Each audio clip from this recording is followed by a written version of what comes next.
इस ब्राह्मणवाद से लड़ाई जो है वो लगातार चलती है। कितने लोगों ने हमारी शहादत दी है, कितने लोग इस व्यवस्था का शिकार हुए हैं, लेकिन हारे नहीं, थके नहीं, झुके नहीं और पीछे भी नहीं हटे। हम जो जातियों में, जिसे बहुजन समाज कहते हैं, जिसमें हम दलित जातियां हैं, आदिवासी हैं, ओबीसी समाज के लोग हैं, क्या हम आपस में रोटी बेटी का संबंध करते हैं? हमें आपस में सोचना होगा कि क्या हम लोग एक समाज के तौर पे जब हम एकता का हुंकार भरते हैं, ये बहुत जरूरी विषय है, क्या हम आपस में एक दूसरे से रोटी बेटी का संबंध रख रहे हैं? क्या आप क्या आपस में एक दूसरे के साथ भेदभाव तो नहीं करते हैं? आपकी जातियां, भारत की जाति जो क्रूर व्यवस्था है, आप देखेंगे हर जाति के ऊपर एक जाति और हर जाति के नीचे एक जाति, जात जात में जात है, जो के तन के पाप, जैसे सतगुरु रविदास महाराज कहते हैं। तो एक सैडिस्ट प्लेजर है कि ना मेरी जाति इससे बेहतर है, ये तो छोटा है, ये इससे छोटा है। अब क्या बचा हमारे लिए? आपने संविधान को खत्म करने की कोशिश की, आपने आरक्षण को निष्प्रभावी बना दिया, आपने न्यू एजुकेशन पॉलिसी लाके हमारे बच्चों को जो शिक्षा हासिल करने में असमर्थ हैं उनके रास्ते बंद कर दिए। अब क्या बचा? आप तो गैस चैम्बर में डाल दो, उससे ज्यादा भयानक क्या होगा? लेकिन उसके बावजूद भी हम यकीन करते हैं कि कोई ना कोई एक व्यक्ति हमारा जिंदा बचेगा जो इस एंटी कास्ट मूवमेंट को आगे बढ़ाएगा, अगली पीढ़ी तक भी उस संघर्ष को लेकर जाएगा। ये दंगों के वक्त हिंदू बन जाना, उससे भी हमें बाज आना चाहिए। मैं अक्सर कहता हूं कि जब एक दलित व्यक्ति बहुत कमजोर होता है तो वह अछूत हो जाता है, जब एक व्यक्ति दलित होता है और वो थोड़ा सा मजबूत होता है तो वो हिंदू बन जाता है, और जब एक दलित बहुत मजबूत होता है तो वो दामाद बन जाता है। आप सबके बीच आना मुझे बहुत प्रसन्नता देता है, खुशी देता है, क्योंकि मैं अपने परिवार के लोगों से मुलाकात करता हूँ। मैं चूंकि जर्नलिज्म में हूँ तो अक्सर मेरी मुलाकात हमारे समाज के लोगों से, संगठनों से, प्रतिनिधियों से तब होती है जब हमारे समाज के किसी व्यक्ति के साथ कोई हादसा हो जाता है, कुछ दुर्गति हो जाती है, कोई एट्रोसिटी हो जाती है। तो कई बार हम प्रोटेस्ट करते हुए जब मैं कवर करने जाता हूँ तो तब मुलाकात होती है और तब एक दूसरे का हालचाल जानते हैं। उस समय दुख भी होता है, गमगीन होते हैं, लेकिन कभी यूं ही मिल जाना आपसे जिसमें कोई पीड़ा ना हो, उस संघर्ष को सेलिब्रेट करना, वो भी अपने आप में मैं मानता हूं कि जरूरी है, जहां हम ऐसे ही मिलें और एक दूसरे से समझें कि इस समय हमारे देश में हमारी स्थिति क्या है और आने वाला समय कैसा होगा। मेरी जितनी उम्र नहीं है उससे ज्यादा तजुर्बा रखने वाले लोग आज यहाँ मौजूद हैं, तो मैं उनके सामने तो बहुत छोटी बातें होंगी जो मैं कह रहा हूँ। तो बहुत अनुभवी लोग हैं, बहुत ही शानदार हमारा इतिहास है जो एंटी कास्ट मूवमेंट को लगातार आगे बढ़ा रहा है। आज मैं सोशल मीडिया देख रहा था तो एक चीज मैंने वहां देखी। स्वामी शंकराचार्य अवितेश मुक्तेश्वरानंद कोई एक व्यक्ति हैं, उनका एक वीडियो आज इंस्टाग्राम पर चल रहा है, जो मैंने अपने ट्विटर पर भी डाला। वो कहते हैं कि भारत में जो खतरा है वो मुसलमानों से नहीं है, इन बौद्धों और अम्बेडकरवादियों से है। तो ये बहुत बड़ा खतरा हमारे देश में चल रहा है। अम्बेडकरवाद के नाम पर हमारे सनातन धर्म की मान्यता रखने वाले, परंपरा से पोषित जो हमारे भाई बहन हैं, उनको पहले अम्बेडकराइट बनाया जा रहा है और अम्बेडकराइट बनाने के बाद फिर उनको इस्लाम में कन्वर्ट करने में या ईसाइयत में कन्वर्ट करने में कोई बाधा नहीं। अगर आप वो उनका वीडियो देखेंगे तो वो आपको देखेंगे, और आपका जो विषय है कि बढ़ता ब्राह्मणवाद देश की एकता और अखंडता के लिए कैसे खतरा है, ये उनके बयान से आप समझ सकते हैं। वो कह रहे हैं कि मुसलमान, जो आज मुसलमान हैं, उनसे हमें इतना खतरा नहीं है क्योंकि वो तो सीधे सीधे हमारे दुश्मन, हम उनको मानते हैं और घोषित करते हैं, उनकी पूरी राजनीति उस पर चलती है। लेकिन असली खतरा जो अम्बेडकरवादी हैं, जो बुद्धिस्ट लोग हैं, उनसे है। तो इसका मतलब आप समझिए कि आप भी निशाने पर हैं। इस देश में अगर ब्राह्मणवाद को कोई वाद चुनौती दे सकता है तो वो सिर्फ और सिर्फ अम्बेडकरवाद है। कोई मनुवाद को अगर कोई ताकत हरा सकती है तो सिर्फ और सिर्फ अम्बेडकरवाद है। ये अम्बेडकरवाद कोई आज की बात नहीं है, ये एक स्पिरिट है, ये एक संघर्ष है, ये एक एंटी कास्ट मूवमेंट है। आप सबने एक रेस देखी होगी जिसको रिले रेस कहते हैं। हाथ में एक बैटन रखते हैं, खिलाड़ी भागता है और फिर वो बैटन जब थक जाता है तो किसी दूसरे खिलाड़ी को देता है। तो ये एंटी कास्ट मूवमेंट जिसके हम सब हिस्सेदार हैं, ये उस रिले रेस की तरह है जिसमें हर समय, हर सदी में, हर दशक में हमारे समाज के लोग उस बैटन को एक दूसरे को पास ऑन कर रहे हैं। चाहे वो तथागत बुद्ध हो, जो उस समय जाति व्यवस्था के खिलाफ आंदोलन कर रहे थे, एक नए मानवता के धर्म की नींव रख रहे थे, समता, बंधुता, न्याय, मैत्रीशील की नींव रख रहे थे, वो उस समय जाति व्यवस्था, भेदभाव को चुनौती दे रहे थे। चाहे वो हमारे सतगुरु रविदास महाराज हों, जात जात में जात है जो केतन के पात, रैदास मनुष्य ना बन सके जब लग जात ना जात, मानुषता को खात है रैदास जात का रोग। तो वो देखिए, आप कितने साल पहले, 500-600 साल पहले, 1000 साल पहले आप हमारे किसी संत को देखेंगे, आप देखेंगे 200 साल पहले किसी व्यक्ति को देखेंगे, वो उस जाति व्यवस्था को चुनौती दे रहे हैं। गुरु महाराज, हमारे संत गुरु महात्मा जाति व्यवस्था को सीधे चुनौती दे रहे हैं। जाकी विप्र करो दंडोती, वाकी रविदास करो खंडोती, कि जिन वेदों को ये ब्राह्मण लोग अपना सर्वश्रेष्ठ डॉक्यूमेंट मानते हैं, ऐसे जो वेद हैं उनको रविदास दुत्कारते हैं, ठोकर मारते हैं, हम इनको नहीं मानते। तो सोचिए उस समय कितना मुश्किल हालात थे। उस समय जब लोगों को हाथी के पैर से कुचलवा दिया जाता था, उस समय जब लोगों को जरा सी बात पर सिर काट दिया जाता था, उस समय हमारे सदगुरु महाराज, हमारे गुरु संत महाराज उसको चुनौती दे रहे हैं। चाहे कबीर दास महाराज हो, एक ही चाम एक ही गुदा, कौन ब्राह्मण कौन सुदा। तुम कहते हो जो तू बामन बामनी जाया, आन बाट काहे ना आया। अगर तू ब्राह्मण है और तू कहता है कि तू मुझसे श्रेष्ठ है, तो तू उसी रास्ते कैसे पैदा हुआ जिस रास्ते से मैं पैदा हुआ। चुनौती दे रहे हैं, सवाल उठा रहे हैं। चाहे हमारे राष्ट्रपिता ज्योतिबा फुले हों, सावित्री माई फुले हों, बाबा साहेब डॉक्टर अंबेडकर हों, पेरियार साहेब हो, मान्यवर कांशीराम साहेब हो, हर सदी में, हर दशक में, हर समय आप देखेंगे हमारे लोग लगातार सवाल उठाते हैं और इस एंटी कास्ट मूवमेंट में अपनी हिस्सेदारी देते हैं। हमें उनसे सीखना चाहिए। इस ब्राह्मणवाद से लड़ाई जो है वो लगातार चलती है। कितने लोगों ने हमारी शहादत दी है, कितने लोग इस व्यवस्था का शिकार हुए हैं, लेकिन हारे नहीं, थके नहीं, झुके नहीं और पीछे भी नहीं हटे। मैं अक्सर कहता हूं कि हम जो लोग हैं ना, हम फाइटर कौम हैं, हम लोग बोर्न फाइटर्स हैं। आपने हमें गांव से बाहर भगाया, वहां जंगल में छोड़ दिया कि इस तरफ दक्षिण टोले में जाओ। मेरी नानी बताती थी कि हवा के जरिए हमारी गंदी बदबू भी ना आए, ऐसी गांव की संरचना इन्होंने बनाई कि इस दिशा में फेंक दो। वहां जंगली जानवरों से लड़े, हम बच गए। आपने साफ पानी नहीं पीने दिया, हमने प्रदूषित पानी पिया, हमारी इम्यूनिटी स्ट्रांग होगी, हम फिर भी बच गए। आपने हमें खाना नहीं दिया, हमने कच्चा मांस खाया। आप मध्य भारत में जाइए, वहां सिकल सेल नाम की बीमारी है जो कच्चा मांस खाने वाले हमारे लोगों को होती है, क्योंकि उन्होंने सदियों से वैसा मांस खाया और वो बहुत ही भयानक बीमारी है।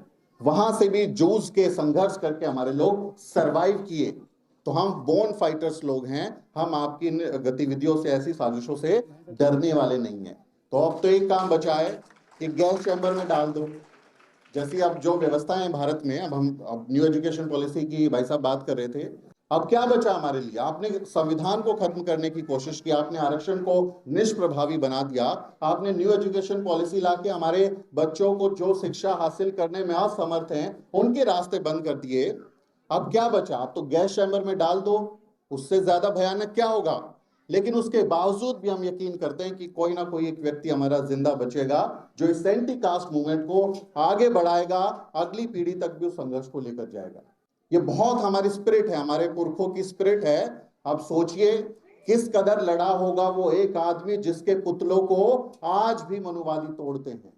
तो बाबा साहब डॉक्टर अंबेडकर किस कदर लड़े होंगे उस समय पर, कितनी मेहनत से उन्होंने हमारे लिए रास्ता बनाया होगा। वो झुके नहीं, वो थके नहीं, वो हटे नहीं, वो रुके नहीं। हम कैसे झुक जाएं? कई बार मुझसे लोग पूछते हैं कि आप ऐसा मीडिया में जाते हैं, ऐसी जगह जाके लोगों से बात करते हैं, आपको डर नहीं लगता? यूएस में मैं गया था, वहाँ एक आंटी बड़ी मेरी चिंता कर रही थी। वो आके मेरे सिर पे हाथ फेरते हुए कहती है, बेटा मुझे बड़ा डर लगता है तुम जब ऐसे काम करने जाते हो। तो मैं कहता हूँ हमारे पुरखे नहीं डरे तो हम कैसे डर जाएं? मैं सिर्फ अपना काम कर रहा हूँ, मैं कुछ बड़ा काम नहीं कर रहा। मैं एक जर्नलिस्ट हूं, मेरे को यही पढ़ाई सिखाई गई, मैंने यही जर्नलिज्म की परिभाषा सीखी कि ये लोकतंत्र का चौथा खंभा है, हमें मजलूम लोगों की आवाज को उठाना है। मैं सिर्फ अपना काम कर रहा हूं, मैं कोई बड़ी क्रांति नहीं कर रहा। हर व्यक्ति अगर अपना काम करे, ईमानदारी से काम करे, तभी हमारा देश बेहतर होगा, तभी हम देश को बेहतर बना सकते हैं। तो मैं अपना जर्नलिज्म सीखने का, काम करने का, एक जर्नलिस्ट होने की अपने काम को कर रहा हूं। इसके अलावा मैं कोई बड़ा काम नहीं कर रहा। खुशी इस बात की है कि हम इसके जरिए अपने समाज के आवाज उठाने की कोशिश कर रहे हैं, लेकिन उसके बावजूद हम लोगों पर तमाम तरीके के हमले होते हैं। कभी केस कर देते हैं, कभी कोई गाली देगा, कभी कोई हमला कर देगा, लेकिन ठीक है, ये संघर्ष है, ये लड़ाई है जिसमें हम सब लोग अपने हिस्से का काम करते रहेंगे, डरेंगे नहीं। मैं बस अंत में एक दो बात और जोड़ना चाहूंगा क्योंकि बहुत जरूरी है। अभी आप सबने देखा होगा, संतोष वर्मा एक हमारे आईएएस हैं, हमारे बहुजन समाज का हिस्सा है, उन्होंने कहा कि जब तक हमारे बेटे को ब्राह्मण अपनी बेटी नहीं दे देता तब तक इस देश में आरक्षण रहना चाहिए। बड़ा बवाल हुआ, उनके खिलाफ बहुत हल्ला हो रहा है, बड़े धरने प्रदर्शन हो रहे हैं, उनकी गिरफ्तारी को लेकर बात चल रही है। लेकिन इस बात से हम लोगों को थोड़ा आत्मचिंतन भी करना चाहिए। उनकी बात बिल्कुल सही है, हम उनको गलत नहीं ठहरा रहे, लेकिन सिर्फ ब्राह्मण अपनी बेटी हमको दे दे, सिर्फ ठाकुर हमको अपनी बेटी दे दे, हाँ बनिया हमको अपनी बेटी दे दे, हम अपनी बेटी किसको देंगे? या हमारे यहाँ बहू कौन आएगी? वैसे तो महिलाओं की जिम्मेदारी हमें नहीं उठानी है वो करना कि हम ही आपको देंगे, वो खुद अपना राइट टू चूज रहे हैं, अपना पार्टनर खुद चुने। लेकिन हम आपस में क्या इंटरकास्ट शादियां कर रहे हैं? हम जो जातियों में जिसे बहुजन समाज कहते हैं, जिसमें हम दलित जातियां हैं, आदिवासी हैं, ओबीसी समाज के लोग हैं, क्या हम आपस में रोटी बेटी का संबंध करते हैं? आप में से बहुत कम लोग ऐसे होंगे जिनकी इंटरकास्ट शादियां हुई होंगी। सब अपने घर में जो लाना चाहते हैं वो अपनी जात की लड़का लड़की को लाना चाहते हैं, है ना। तो बाबा साहब डॉक्टर अंबेडकर ने एनालिसिस ऑफ कास्ट में इस पे एक पूरी थ्योरी दी है कि कैसे सजातीय विवाह यानी सेम कास्ट जो मैरिज है वो जाति का रिप्रोडक्शन करते हैं, यानी एक ब्राह्मण ने ब्राह्मणी से शादी की और फिर ब्राह्मण बच्चा पैदा हुआ। वैसे ही एक चमार अगर चमारी से शादी करता है तो चमार बच्चा ही पैदा होगा। हमें आपस में सोचना होगा कि क्या हम लोग एक समाज के तौर पे जब हम एकता का हुंकार भरते हैं, ये बहुत जरूरी विषय है, क्या हम आपस में एक दूसरे से रोटी बेटी का संबंध रख रहे हैं? आप क्या आपस में एक दूसरे के साथ भेदभाव तो नहीं करते हैं? आपकी जातियां, भारत की जाति जो क्रूर व्यवस्था है, आप देखेंगे हर जाति के ऊपर एक जाति और हर जाति के नीचे एक जाति, जात जात में जात है जो केतन के पास, जैसे सदगुरु रविदास महाराज कहते हैं। तो एक सैडिस्ट प्लेजर है कि ना मेरी जाति इससे बेहतर है, ये तो छोटा है, ये इससे छोटा है।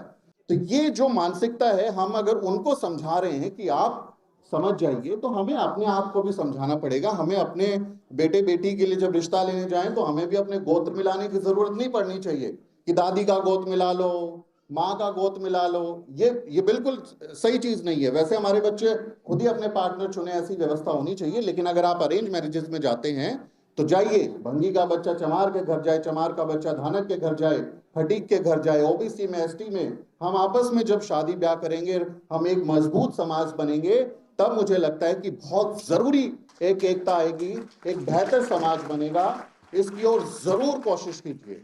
सिर्फ ऐसा नहीं है कि वो सुधर जाएं, ठीक है वो नहीं सुधर रहे, उनकी नई चिंता में, ठीक है वो जैसा रहना चाहते हैं रहना चाहे। हम अपने लिए क्या बेहतर कर सकते हैं, हम अपने समाज को कैसे बेहतर कर सकते हैं, उस पर जो है जरूर ध्यान दीजिए। ये मेरी आप सबसे गुजारिश है। और एक अंतिम बात, इस देश में जो मुसलमानों के नाम पर डर दिखा दिया जाता है हमारे को, कि ये मुसलमान हो जाएंगे, ज्यादा आबादी हो जाएगी, अभी बांग्लादेश के नाम पे हमें डराने की कोशिश हो रही है। तो मुसलमान अभी फिलहाल हमारा दुश्मन नहीं है, वो हमारे आरक्षण पे हमला नहीं कर रहा, वो हमारे को अलग तरह की व्यवस्थाओं में शिकार नहीं बना रहा, हमें डर दिखा रहे हैं लोग। तो हमें पहचानना होगा कि हमारा असली दुश्मन कौन है। ये दंगों के वक्त हिंदू बन जाना, उससे भी हमें बाज आना चाहिए। मैं अक्सर कहता हूं कि जब एक दलित व्यक्ति बहुत कमजोर होता है तो वो अछूत हो जाता है। जब एक व्यक्ति दलित होता है और वो थोड़ा सा मजबूत होता है तो वो हिंदू बन जाता है, और जब एक दलित बहुत मजबूत होता है तो वो दामाद बन जाता है। तब उनको चिंता नहीं होती। अगर आप आइए सब ब्याहेंगे क्योंकि उनके घर में सत्ता आ रही है, पावर आ रही है, तो बहुत ज्यादा गुंजाइश है कि वो आपको अपना भी लेंगे, आपको एक्सेप्ट भी कर लेंगे। लेकिन उनको छोड़ के हम क्या एक्सेप्ट कर पा रहे हैं एक दूसरे को? एक दूसरे के लिए बहू बेटे जब ढूंढें तो प्लीज अपने घर में झांकिए, बाहर जाने की जरूरत नहीं है। आप देखें किसी और को, आपस में एक दूसरे से रोटी बेटी का संबंध बनाइए, समाज को बेहतर बनाइए। मैं आप सबके बीच में आया, मुझे बहुत अच्छा लगा, और मैं माफी चाहता हूँ आपने इंतजार मेरी वजह से करना पड़ा, चूंकि मेरी डॉक्टर से अपॉइंटमेंट थी। मैं फिर कभी आपसे मुलाकात करूंगा और फिर आप सबसे और ज्यादा बातें करूंगा। बहुत बहुत शुक्रिया सभी साथियों को, बहुजन स्वाभिमान संघ के सभी सदस्यों को बहुत बहुत बधाई। कितना शानदार अच्छा कार्यक्रम उन्होंने किया है। जय भीम, जय भारत। साथियों, अगर आपको द न्यूज वीक का काम पसंद है और आप चाहते हैं कि हम यूं ही अम्बेडकरवादी पत्रकारिता करते रहें, तो हमारी आर्थिक मदद जरूर करें। आप अपनी स्क्रीन पर दिखाई दे रहे इस QR कोड को स्कैन करें और न्यूज वीक फाउंडेशन के खाते में अपनी दान की राशि भेजें। QR कोड के अलावा आप UPI के जरिए भी मदद कर सकते हैं। आप हमारी UPI ID newsweek@yes बैंक पर भी मदद भेज सकते हैं। इसके अलावा आप हमारे अकाउंट में भी मदद भेज सकते हैं। खाते का नाम है News Week Foundation, account number है 02358800000640। IFSC कोड है YesB000235। बैंक का नाम यस बैंक है और ब्रांच है नेहरू पैलेस, दिल्ली। आप डोनेशन के एवज में इनकम टैक्स में भी छूट पा सकते हैं। डोनेशन की रसीद पाने के लिए ट्रांजैक्शन का स्क्रीनशॉट हमें भेजें। टाइप करें डोनेशन स्पेस आपका नाम और हमें 8595794224 पर व्हाट्सएप करें।